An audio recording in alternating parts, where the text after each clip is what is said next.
Okay, so I'm talking to three people today. I'm talking to Daniel, Bushi, and Uzumaka. Tell people out there about the plot of your movie, The Weekend. The plot, you want the plot? I want the plot. Oh, okay. So basically, the film is about a couple whose decision to hide information from each other, leads to, um, the destruction and unraveling of their bond, basically. So it's a film about a traumatized guy who is estranged from his family and his partner who has just learned that she's pregnant but hasn't informed him is, gives him an ultimatum to see the family, to see his family, to be introduced to his family. For her, that's a means of, getting the um what's the word now? Getting the consent to be part of a family because she's an orphan. But they are both, like I said, it's about two people withholding information, which now leads to that's terrible circumstances. So during the course of the film, the partner becomes aware of the family, the secrets of the family that might cost her life, basically. So that's the film. That's the plot in a nutshell because of the time we have. Right. And when you say there's some subtext, some themes that are touched upon that you want to expand on? Oh yeah, like I said, so the first one primarily that, really struck a chord with me was, the complexities of relationship, holding on to information when partners hold on to information. Um, and, the inevitable, the inevitability that comes with that, it doesn't lead well. That's one. Then you have the burden of the past, because we have one of our characters who is really traumatized. He's traumatized based on the dysfunctionality of his family. So the burden of trauma is one big issue, big trauma, a big theme that we were really reflecting on. Also, just I would equally say just the family secrets where you have in which is very prominent in this part. And I think everywhere families just, have things that they don't want to share, so to Mhm. speak. I feel like these were universal themes that could resonate beyond our immediate space. I would equally say majorly, that conflict between the past and the present, keeping on the burden of tradition as well, whereby there's now in this contemporary context we are scrutinizing the actions of the past, the traditions of the past, the moralities behind these things. So these were some themes that, besides the fact that it's a thrill, it's a horror, these were themes that I felt once people watch the film, it can become a discourse for them.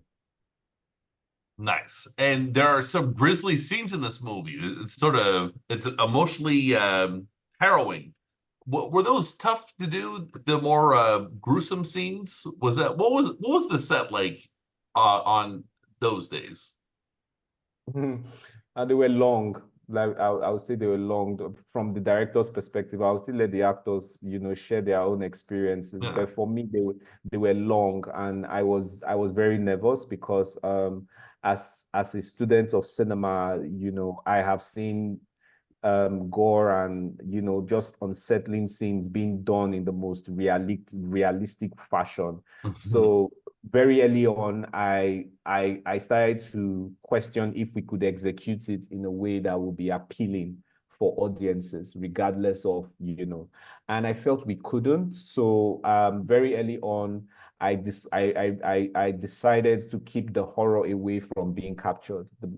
I rather wanted audiences to, I would hint at it. So I wanted audiences to play the horror in their head because I felt it would be more profound for the audience to, see maybe the perpetrator, chopping off somebody, but not necessarily seeing the victim or the anatomy of the body that is being chopped, so to speak. So that became very prominent. And yeah, so for me, those days were very tricky because we had SFX, right? But at the same time, while shooting them, I was always questioning, is it believable enough? Is it realistic enough? Did we capture it enough? So I always had that whole concept of keeping the violence away from the camera as an option.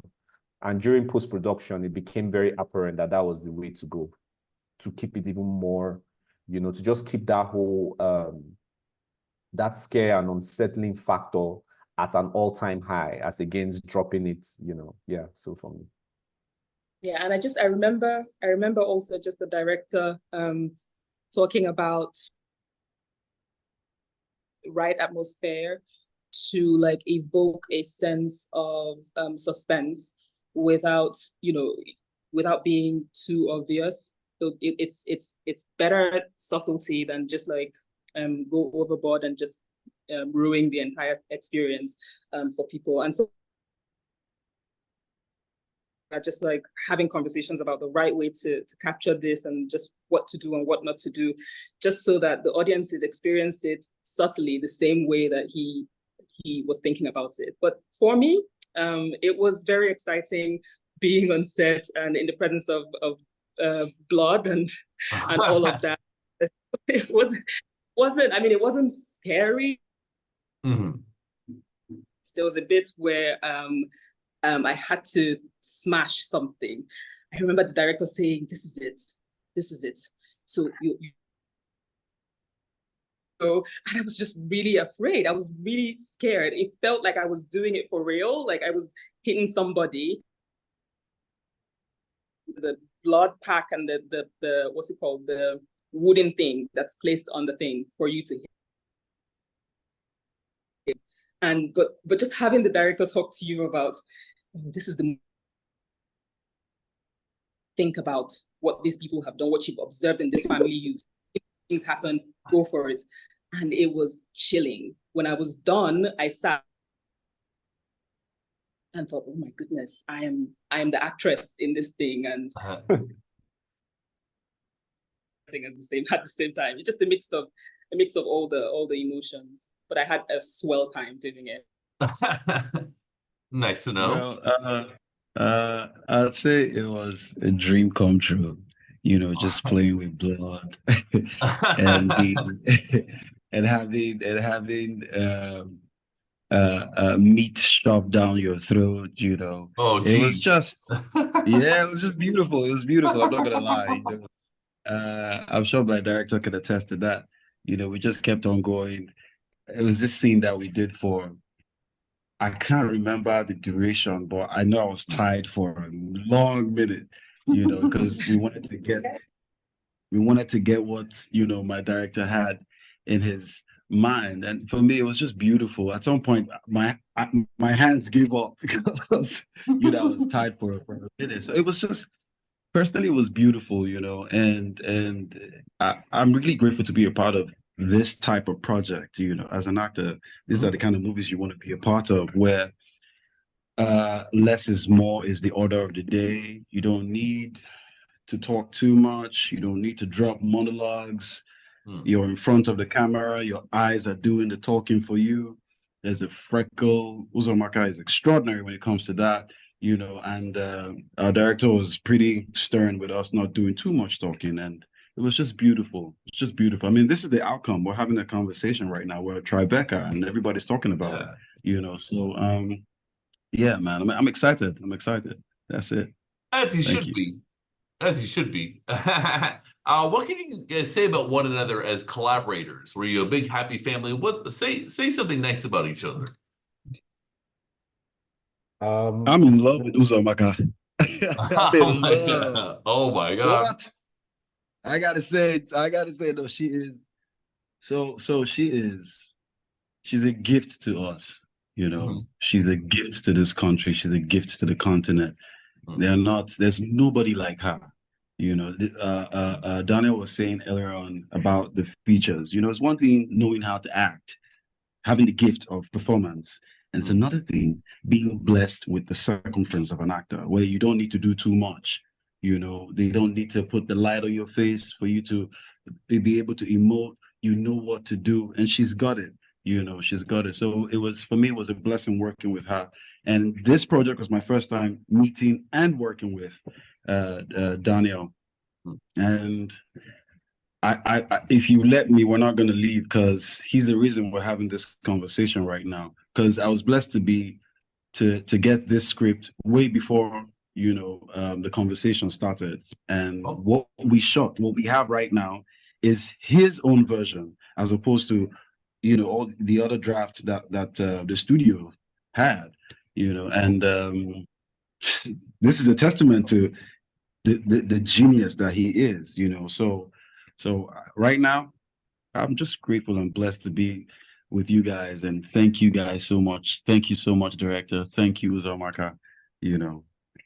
That's it. Bucci, Franklin, I just want to say that he is, I think, one of the most present actors that I've ever worked with. And it's such a gift to work alongside a person, to stand in front of a person in a scene, and you can see that they're there with you. You look into their eyes and you can see that they're present, they're in the scene with you.